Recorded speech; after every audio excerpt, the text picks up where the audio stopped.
Energy Secretary Chris Wright meeting with oil executives in Miami yesterday, discussing the Trump administration's plans to sell Venezuelan oil indefinitely and rebuild the country's oil infrastructure. President Trump says Venezuela will turn over what had been sanctioned oil, that's up to 50 million barrels of high-quality oil, sold at market prices and controlled by the United States. Here's the Secretary of State, Marco Rubio, yesterday. Part of that stabilization, and the reason why we understand and believe that we have the strongest leverage possible, is our quarantine. As you've seen today, 2 more ships were seized. We are in the midst right now and, in fact, about to execute on a deal to take all the oil. They have oil that is stuck in Venezuela. They can't move it because of our quarantine and because it's sanctioned. We are going to take between 30 and 50 million barrels of oil. We're going to sell it in the marketplace at market rates, not at the discounts Venezuela was getting. That money will then be handled in such a way that we will control how it is dispersed in a way that benefits the Venezuelan people, not corruption, not the regime. Joining me now is the Secretary of Energy, Christopher Wright. Mr. Secretary, thank you so much for being here. And I know that you've spoken with the oil executives. The president is expected to meet with oil executives about Venezuela tomorrow. Can you walk us through the plan here? A lot of people are scratching their heads saying, how is it possible that the U.S. can go into Venezuela and take over the oil infrastructure and say that we're going to be there, quote unquote, indefinitely? Tell us about the plans. Yes, Maria, thank you. Yeah, this is a perfect example of President Trump just looking around and saying what we've done for the last 25 years hasn't worked. Venezuela's continued to spiral down, causing growing problems in our country. They've exported 8 million desperate citizens out of their country. You know, some of them great, hardworking Americans now, of course, but a lot of them criminals, people in drug running, people in desperate situations. They've hurt the world oil markets by collapsing their own production. They've replaced their oil revenue with drug running revenue and Russian and Iranian partnership. This has been not good for the Western Hemisphere, not good for America, and we've just seen it happen. He said, we got to do something different. This is a fixable problem. This was one of the wealthiest, most successful nations on earth, a tremendous American ally 30, 40, 50 years ago, and it should be able to be brought back to that way. You know, there were negotiations with Maduro to make an agreement with him to, you know, stop the nonsense and move the right direction. He wouldn't be constructive in doing that. He's, you know, his 25-page unsealed indictment. You can read all of the crimes Maduro and his wife were involved in. And he was extracted. And again, in an absolutely brilliant military operation. And now we're talking with the interim authorities in Venezuela and saying, look, we've blockaded your oil. You're not going to be able to sell any oil and continue this criminal enterprise. Or you can work with the United States. And, of course, they're choosing, maybe we should work with the United States. So that oil, we're allowing it to flow again. It's marketed by the United States government. The money's going to flow into accounts. Of course, they'll get greater oil revenue than they were getting before. And then that money will be funded back to Venezuela. And now we've got nice aligned incentives. Let's end the criminality, end the displacement, end the destructive behavior towards American citizens, and try to get Venezuela going in the right direction again. This would be a huge win for the Western Hemisphere, a huge win for America and Americans, and, of course, a giant win for Venezuelans. What's not to like? How much is this contingent on him actually being charged? I know he was indicted, but he's going to go to trial, right? Oh, he will go to trial. He will go to trial. But look, he has been not just like looking the other way. He has been actively involved in drug running for over a decade. You know, smuggling arms, working with our adversaries. The record against Maduro is quite extensive. President Biden had a $15 million bounty on his head. That's incredible. And I know that having more oil on the market is also, meeting the president's goal of getting oil prices down. The Wall Street Journal reporting that the president thinks that he can get oil down to $50 a barrel through some of these actions, right? Is that the goal here, to get prices down as well? Yes, of course. I mean, since President Trump has been elected, oil prices are down more than 20%. That lowers the price of gasoline, diesel, jet fuel, travel, and all the other goods. Everything depends on oil. Everything. You push the price of oil down, you push prices down. President Trump has done that domestically, made it easier to produce oil in the United States. That's fantastic. He sent the message to our allies in the Middle East, around the world, that we want a better energized world, as opposed to chasing some climate change demon and doing everything to stand in the way of energy production, which just made everything more expensive around the world. And by the way, did nothing about global greenhouse gas emissions. So President Trump is just bringing common sense and sobriety back. Venezuela, they were a massive oil producer 30, 40, and 50 years ago. A lot of the refineries built in the United States were specifically tailored to refine Venezuelan crude, because we thought that would be an ever-growing share of the oil that came to our country. Things didn't work out that way. Americans are ingenious. You know, they're making do with the crude slate they've got. But is there interest to buy Venezuelan crude at American refineries? Absolutely. But there's interest in Europe and Asia and all around the world. A better energized world is a wealthier world and a more peaceful world. That's President Trump's agenda in a nutshell.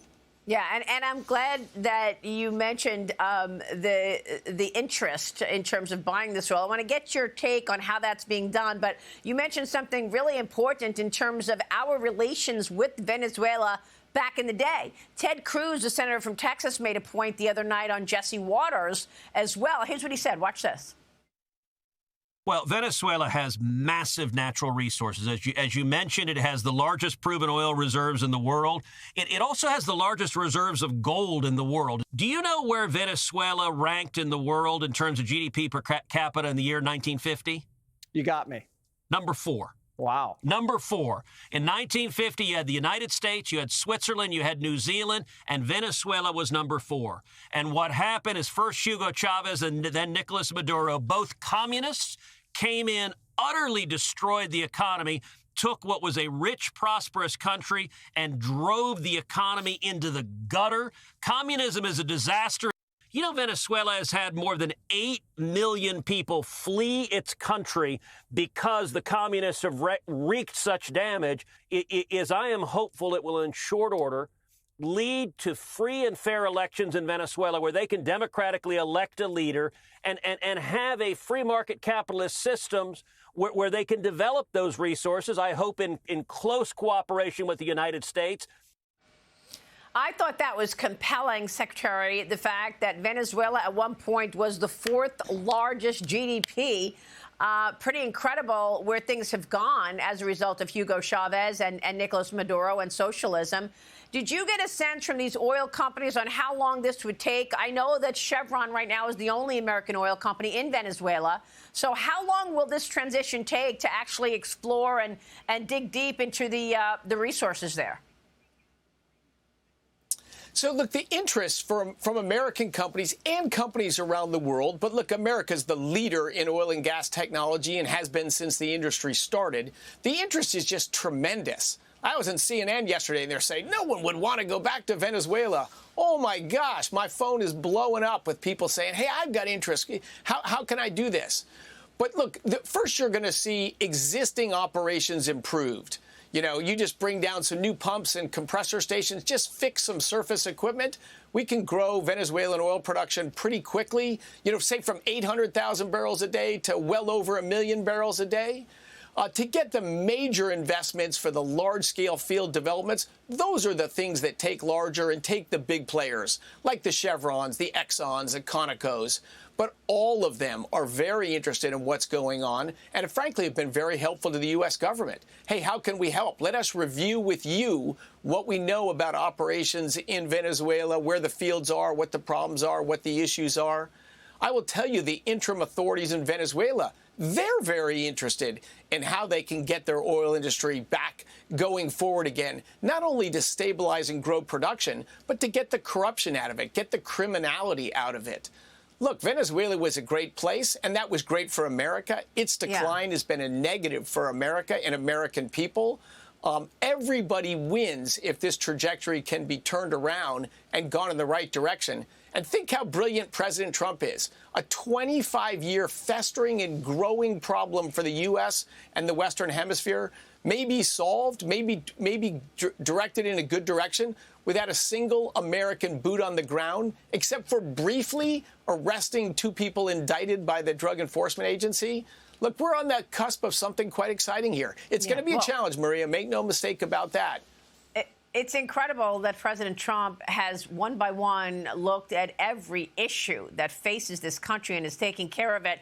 But, Secretary, do you worry that as oil prices come down, the oil companies might pull back? Obviously, they're not making the same money if oil prices are at $50 a barrel versus 80 where they were years ago. I mean, do you worry that this is going to have a real dent in the shale industry, something you know more about than most?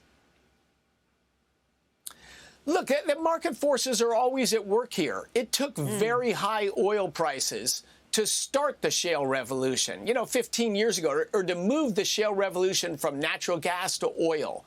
But today, the innovation of American companies has continued to drive down the cost and the time to produce shale oil in the United States. Yeah, everybody told me 9 months ago, boy, oil prices are, below $70 or below $60. That oil U.S. production is going to drop like a stone. It's still growing. It grew this year. It's going to grow next year. So I think the innovative response of American companies and the unshackling of President Trump saying, yes, if you follow normal environmental reviews, you can build a pipeline, you can get permits. We've got sort of sobriety back at the top. They can pursue development plans. Under the Biden administration, you're not sure if you're going to get a permit. You might drill wells, but you can't connect them to where you need to sell them. That drives up costs. That drives up uncertainty and disincentivizes production. That's a great point. U.S. forces seized 2 more sanctioned oil tankers yesterday. Southern Command forces taking control of the MT Sophia oil tanker in the Caribbean, saying it was conducting illicit activities in international waters, while U.S. European Command forces took hold of the sanctioned Bella 1 tanker in the North Atlantic. Russia was trying to help that vessel slip past American enforcement efforts targeting oil shipments out of Venezuela, Secretary. What can you tell us? Because Secretary of War Pete Hegseth wrote on X, the blockade against all dark fleet vessels illegally transporting Venezuelan oil to finance illicit activities, stealing from the Venezuelan people, only legitimate and lawful energy commerce, as determined by the U.S., will be permitted. Your reaction and response? Exactly. That's the leverage over Venezuela. You can sell oil together with the United States, or you can not sell oil. But you have to be able to back up those words and that concept with action. Under this president, under Pete Hegseth and this Department of War, those things are reality now. These impacts will not just be on Venezuela and the Western Hemisphere. Think around the world now. Think what the Iranians are thinking right now, or what the Russians are thinking right now, or the North Koreans are thinking right now. Boy, we have a president that if there's a sanction or there's a U.S. policy, it's actually going to be enforced. It's not just noise that we can either snipe at or just ignore. It's real. The credibility of the United States is very helpful for economic growth, for peace in the world, and for prosperity of the Americans. This is a tremendous transformation. I want to get your take on China, because China is saying that all of this is an example of the U.S. bullying Venezuela and dominating their oil. I mean, Venezuela and the China Development Bank signed long-term financing cooperation agreements that provided multi-billion-dollar loans to Caracas, repaid largely through oil shipments. So what does that mean? I want to get your take now on where this leaves China, because aren't there long-term contracts of Sinopec and CNPC CNOOC of up to $270 billion in future oil deliveries? Do those entitlements need to be terminated by America? Well, first of all, look at who Venezuela's main partners have been the last 5 or 10 years. Russia, Iran, and China in the Western Hemisphere. That's a sign that maybe things aren't going well. Iran and Russia, are bordering on criminal organizations. China is a little bit of a mix. China is different. It is an economic powerhouse. It's a major oil consumer. It can be a constructive partner with the United States, or it can be a force to undermine the United States, as I think is the case in Venezuela. But I think you will probably see some long-term involvement of China in Venezuela. As long as that's America's the dominant force there, the rule of law is there, the United States controls oil flow, that'll be fine. We don't want Iranian, other terrorist organizations, and Russians playing a major role in Venezuela. But is there a balance that can be had with China? I think there is. So is there a deal then to be made with China to make a promise to China that you could stay in this deal-making situation? I mean, they have done oil for cash deals all over the world. And we know what China does. It's their M.O. Make a loan to a country knowing that they're not going to be able to pay it back. When they can't pay it back, take over their port, take over their resources. That's what China does over and over again across the world. It looks like they were doing these oil for cash deals here as well. So you're talking about the terrorists in Iran and Russia, but you're saying perhaps China can be part of an arrangement between the U.S. and Venezuela long term? So, Maria, you said it well. China often has very nefarious goals. They're the capital provider of last choice, and then they get control, huge control over that country. We will not allow that to happen in Venezuela. This is in the Western Hemisphere. They're Venezuela's main partner, as it was historically through the history of the country, is the United States. That's the country that people want to partner with, because we live by our word, we live by our agreements. We aren't looking to entrap people and to control their resources. We just want democratic, prosperous neighbors that are good for America. So in that framework, where Venezuela's main partner and has stability and rule of law is the United States, can there be commerce with China? Sure. Are we going to allow Venezuela to become a client state of China? Absolutely not. Not under President Trump.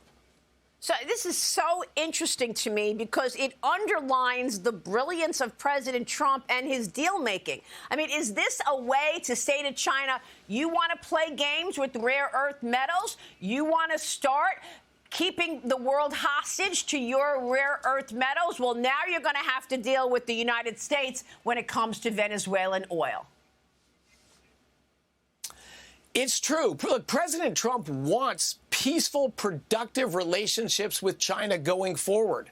China has gotten off track for sure, and they've been a force to undermine sovereignty of nations and undermine U.S. interests. That we can't tolerate. But the best answer with China is just better behavior. Be an economic player. Don't be an underminer of world order. Don't be a covert takeover agent of multiple countries. But I think China realizes that that agenda doesn't fly with President Trump in the White House. Hopefully we'll steer those things in a better direction. He works very hard with China. They're a major economic power. We can't ignore China. Iran is like a problem to be fixed. China's a little bit different than that. Understood. Now, you've been in touch with all of the oil companies. So far, Chevron, the only American oil company operating or wanting to operate, having the infrastructure in place to operate in Venezuela. How soon are you expecting ExxonMobil and the others to get in there and continue and execute this plan? Oh, since the morning of the operation, where Maduro and his wife were so brilliantly and boldly extracted by the American military, since that morning, I've been talking with the executives of all three of those companies. Immediately, how can we help? What information can we provide? Of course, we'd like to go back to Venezuela. You know, it's United States companies that started their oil and gas industry. Chevron's been there for over 100 years. As Senator Cruz said, when they were the fourth highest per capita nation in the world in 1950, that was on American capital, American ingenuity, developing those resources in partnership with Venezuela. So you're going to see probably a growth in Chevron activities there quickly. You're going to see Conoco and Exxon and dozens of other American firms immediately looking at, hey, what constructive role can we play? How can we be a little bit of help for existing operations? Maybe we can get to a framework where we'll go in a large way again. But in the meantime, they're not going to sit on their hands. They're going to work to look at what's going on in the industry and what productive advice and help can they give on that. In fact, we have a meeting tomorrow in the White House with a bunch of companies. In fact, the biggest problem with that meeting is so many people disappointed that I didn't invite them to come as well. There is tremendous American interest to see how can we help the United States government, how can we help solve the problem in Venezuela that's not only been rough for Venezuela, but that's plagued our shores, our cities, our countrysides. A collapsed state in the Western Hemisphere is bad for America. Has the president learned anything else as a result of the imprisonment of Maduro with regard to other issues like elections in Venezuela or Tren de Aragua and the damage that they have done in America since the wide open border? Yeah, of course, we learn more as we get involved with Venezuela on that tangled web between the gangs, as you mentioned, Tren de Aragua, the drug running, the American adversaries there, the funding and sheltering of terrorist groups, a lot of problems to be solved. But all of these things, again, with bold, clear American leadership, can be solved. Around the world, there is not a country on earth that doesn't want to be friends and partners with the United States. Look at the uprising among the Iranian people right now. Why is that happening?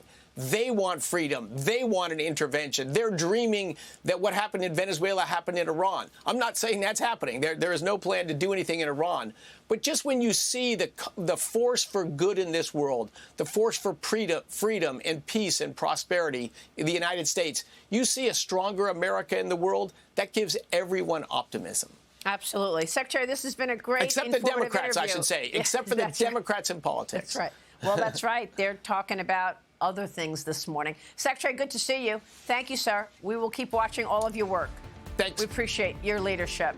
Energy Secretary Christopher Wright. Thank you, sir. We'll be right back.